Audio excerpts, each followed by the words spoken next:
آج کی ہماری یہ داستان اس عورت کے بارے میں ہے جس کی ایک غلطی تھی کہ اس نے محبت کی تھی۔ تو چلیے شروع کرتے ہیں۔ تو روز روز کیوں آ جاتی ہے پیسے مانگنے؟ جب ایک بار کہہ دیا ایک پھوٹی کوڑی نہیں ملے گی تجھے سمجھ نہیں آتی؟ دفع ہو جا یہاں سے، میرا دماغ خراب نہ کر۔ کیوں دفع ہو جاؤں؟ اس دن تم بڑے شریف بن کر آئے تھے نشے کے لیے بھیک مانگنے۔ دیکھو اکبر، میرے پیسے واپس کرو، پورا مہینہ پڑا ہے آگے۔ میرا نہ صحیح اپنی اولاد کا ہی خیال کرو اور پیسے واپس کر دو۔ صبا نے منت کرتے ہوئے اسے سمجھانا چاہا، جو چہرے پر طنزیہ مسکراہٹ لیے اسے ہی دیکھ رہا تھا۔ تو جا لے آ پیسے اپنے باپ کے گھر سے، بہت پیسے والا باپ ہے تیرا، وہاں عاشق بھی ہے تیرا، جا اپنی اداؤں سے دوبارہ پھنسا لے جیسے مجھے پھنسایا تھا۔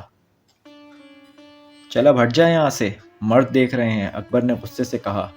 کیسے چلے جاؤں اپنے باپ کے گھر جہاں سے 10 سال پہلے تمہاری محبت میں بھاگ نکلی تھی، اور تم جھوٹے نکمے انسان نشے اور جوئے میں ہی گھیرے رہتے ہو۔ بات تک تو تم تمیز سے نہیں کرتے۔ خبردار، اپنی زبان کو لگام دے، میں کسی کا لحاظ نہیں کروں گا۔ اتنی ہی تکلیف ہے میرے ساتھ تو طلاق لے اور چلی جا۔ اکبر یہ غصے میں کہتا ہوا ایک مکان کے اندر گھس گیا جس میں سے کچھ لوگ پہلے ہی بیٹھے نشہ کر رہے تھے۔ وہ بے بس باہر کھڑی رہی۔ جب ہی کوئی آدمی اس کے قریب آیا، سگریٹ کی گندی بدبو کے بھپکے اپنے نزدیک محسوس ہوئے تو تیزی سے سر اٹھا کر پیچھے ہوئی۔ کیا بےہودگی ہے یہ، پیچھے ہٹ، صبا پھاڑ کھانے والے انداز میں کہتی ہے اس آدمی کو۔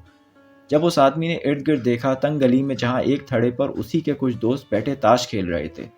صبا تو مجبوراً اس گلی میں آئی تھی اپنے اس محبوب کے لیے جو اس کی محبت کا دعوے دار تھا، لیکن شادی کے بعد اس کا اصلی روپ سامنے آ گیا تھا۔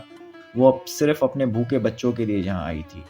اس آدمی نے گلی کا جائزہ لینے کے بعد صبا کو پیچھے سے پکڑ لیا اور اس کے لبوں پر ہاتھ رکھا اور اس کو گھسیٹ کر خالی مکان کے اندر لے گیا جس کا لاک وہ پہلے ہی کھول چکا تھا۔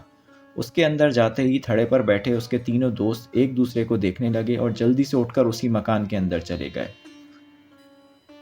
کچھ سمے بیت جانے کے بعد ابا، 7 سالہ عبداللہ اپنے باپ کو آتا دیکھ کر دوڑتا ہوا دروازے پر آیا۔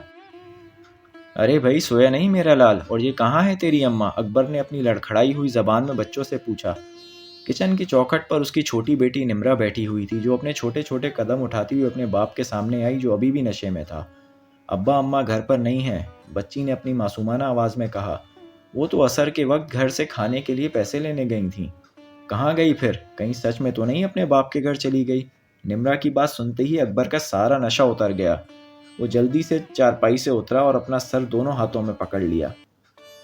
بچے کہنے لگے، ابا ہم نے کھانا نہیں کھایا، اماں پیسے لینے گئی تھیں آپ سے۔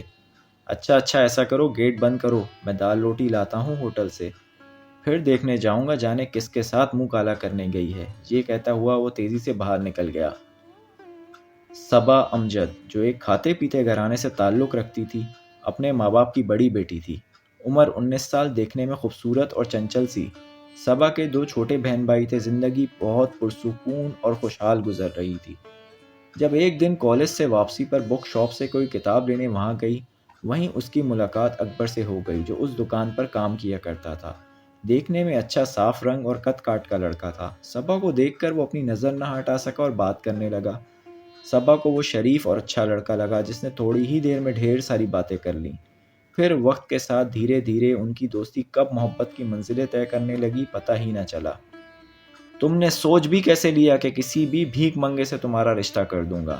سوچنا بھی مت، چلی جاؤ میری نظروں کے سامنے سے۔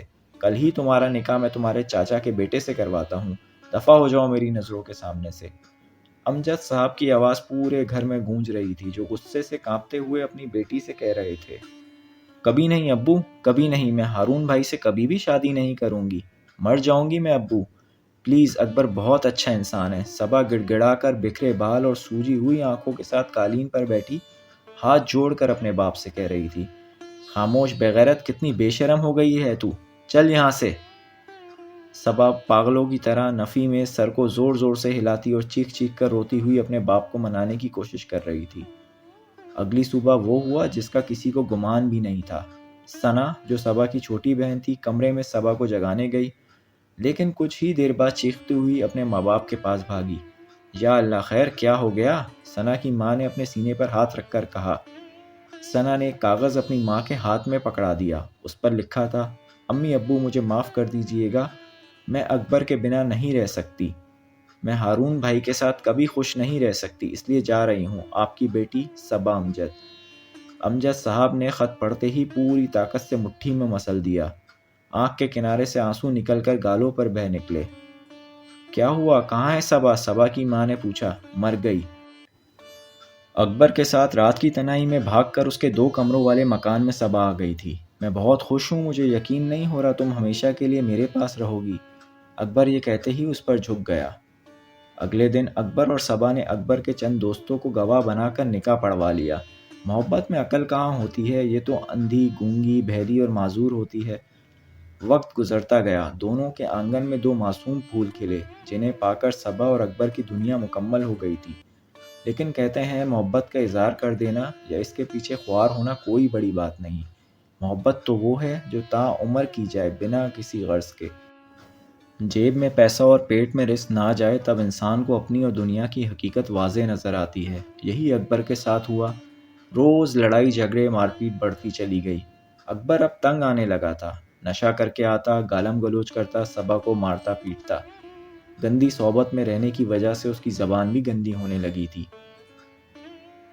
آ جاؤ کھانا کھانے۔ اکبر نے کھانا رکھتے ہوئے نمرہ اور عبداللہ کو تیزی سے اپنی طرف بڑھتے ہوئے دیکھا۔ یکدم نمرہ کو ماں کا خیال آیا۔ ابا، اماں کہاں ہیں؟ پتہ نہیں، چپ کر کے کھانا کھاؤ، میں جاؤں گا دیکھنے، اکبر نے اس کو ٹوکتے ہوئے کہا۔ نمرہ چپ ہو کر دوبارہ کھانے لگی۔ کھانا کھانے کے بعد اکبر اپنے بیٹے کو دروازہ لاک کرنے کا کہتا اور خود صبا کو ڈھونڈنے نکل گیا۔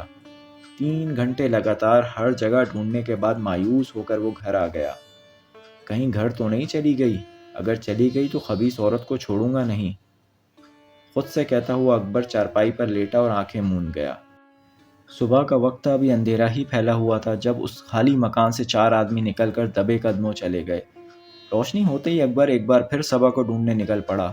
ہر جگہ ڈھونڈا جہاں اس کے ہونے کی امید ہو، لیکن رات ہوتے ہی وہ واپس گھر آ گیا، اپنے بچوں کو اکیلا نہیں چھوڑ پایا۔ عبداللہ نے جیسے ہی گیٹ کھولا اپنے باپ کو کسی عورت کے ساتھ دیکھ کر حیران ہوا۔ کیا دیکھ رہا ہے؟ چل بھاگ یہاں سے۔ ابا، اماں کہاں ہے اور یہ کون ہے؟ جا دفع ہو جا یہاں سے، وہ کہیں عیش کر رہی ہے اور میں پاگلوں کی طرح اس کو ڈھونڈ رہا ہوں۔ اب چل جا یہاں سے، دماغ خراب مت کر۔ اکبر اپنے بیٹے کو جھڑکتا ہوا ساتھ کھڑی عورت کو لے کر اپنے کمرے میں چلا گیا۔ 15 دن بعد۔ ارے اکبر رکو! اکبر جو روٹی لینے جا رہا تھا کسی کے پکارنے پر پلٹ کر دیکھا، جو اس کے پاس آ کر پھولی ہوئی سانس میں بولا، خبر پتہ چلی؟ کون سی خبر؟ اکبر نے چونکتے ہوئے پوچھا۔ لو، پتہ ہی نہیں؟ ارے وہ جو جوئے کے اڈے والی گلی ہے نا جہاں تم بیٹھتے ہو، وہاں کل فرحان اور ارسلان نے 3 لوگوں کو خالی مکان سے نکلتے ہوئے دیکھا۔ اسے کچھ گڑبڑ لگی اور وہ لوگ گھبرائے ہوئے بھی تھے، تو انہوں نے وہ تالا توڑا اور اندر گھس گئے۔ کمرے میں عورت کی تشدد زدہ لاش ملی ہے۔ سیف بتا رہا تھا جب اکبر کے دل و دماغ میں انجانہ سا خوف پھیلا۔ کہاں ہے لاش؟ پوسٹ مارٹم کے لیے گئی ہے۔ اچھا، میں چلتا ہوں۔ سیف یہ کہہ کر واپس پلٹ گیا، جبکہ اکبر کا دماغ سن ہو گیا، اس کی بیوی بھی تو غائب تھی۔ دوپہر کا وقت تھا جب گھر کا گیٹ بجا۔ اکبر جو 3-4 دن سے گھر پر ہی تھا اٹھ کر دروازہ کھولا جہاں سیف کھڑا تھا۔ اکبر نے اسے اندر آنے کی جگہ دی۔ بھابھی نہیں ہے گھر پر؟ سیف نے سنجیدگی سے پوچھا۔ اکبر نے حیران ہو کر سیف کو دیکھا کہ اچانک اس کا ذکر کیوں۔ 1 مہینے سے لاپتہ ہیں وہ، پولیس کے پاس نہیں گیا۔ کیا ہو سکتا تھا اپنے گھر چلی گئی ہو؟ اس دن جب پیسے مانگنے آئی تھی تو میں نے یہی کہا تھا کہ چلی جا اپنے گھر۔ اکبر نے لمبی سانس لے کر سنجیدگی سے جواب دیا۔ سیف اس کا دوست تھا، ان کے نکاح میں بھی وہ گواہ کے طور پر آیا تھا۔ سیف نے اس کی بات سنی تو قدم چلتا ہوا اس کے سامنے آیا۔ اور مجھے یقین ہے تو نے بھابھی کے باپ کے گھر بھی جا کر معلوم نہیں کیا ہوگا۔ کاش اکبر تو کر لیتا، کاش اپنی انا کو چھوڑ دیتا۔ جانتا ہے ان 4 کو سزائے موت کی سزا سنائی گئی ہے، کیونکہ جس عورت کی لاش اس مکان سے ملی وہ 27-28 سال کی عورت تھی، جس کے نکاح میں گواہ بن کر نہیں، میں بھائی بن کر کھڑا تھا، جس کے چہرے پر خوشی کی چمک نے تجھ پر رشک کیا۔ لیکن لعنت ہو تجھ پر، تو نے اپنی انا کے لیے اس کو تلاش بھی نہیں کیا۔ کاش تو چلا جاتا اس کے ماں باپ کے گھر، اور وہ اپنے ماں باپ کو چھوڑ کر تیرے ساتھ آئی۔ غلطی نہیں، گناہ کیا۔ جس نے ماں باپ کو جہاں میں رسوا کیا، تیری محبت میں اسے تو سزا ملنی ہی تھی۔ ایسی دردناک موت جسے تشدد کے ساتھ گینگ ریپ کر کے اس کی روح تک کو گھائل کر دیا گیا۔ ایک دن نہیں، ہر روز اکبر جب تو سکون کی نیند سوتا تھا اسے وہ وحشی۔ یہ کہہ کر سیف کی حلق میں آنسوؤں کا گولا اٹکا۔ اس سے زیادہ وہ کچھ نہ کہہ سکا، جبکہ اکبر کی آنکھیں بھی پھترا گئیں۔ کیا کچھ نہ یاد آیا اکبر کو، وہ پہلی ملاقات، نازک سی بڑی بڑی آنکھوں والی صبا جو معصوم سی مسکراہٹ آنکھوں میں چمک لیے اسے دیکھ رہی تھی، جس نے صرف اس کی خواہش پر اپنا گھر چھوڑ دیا اور اس کے 2 کمرے والے ٹوٹے پھوٹے مکان میں اس کے ساتھ خوشی خوشی رہنے لگی تھی۔ اکبر آپ بہت اچھے ہیں، دیکھیے گا ہمارا بہت بڑا اور اچھا گھر ہوگا، مجھے امید ہے آپ قابل ہیں، میں آپ سے بہت محبت کرتی ہوں، آپ مجھے چھوڑیں گے تو نہیں؟ اکبر ابو نہیں مان رہے، آپ کے سوا میں کسی سے شادی نہیں کروں گی۔ اکبر کے کانوں میں اس کی آوازیں گونجنے لگی۔ دوسری طرف اس کے بچوں کے رونے کی آواز آئی، جو اپنے باپ کو آنکھیں پھاڑے دیکھنے لگے۔ باپ پاگلوں کی طرح زمین پر بیٹھا اپنا سر دیوار پر مارنے لگا۔ صبا صبا روتے ہوئے اکبر آسمان کی طرف اپنا چہرہ کرتا اور بار بار اس کا نام لیتا رہا۔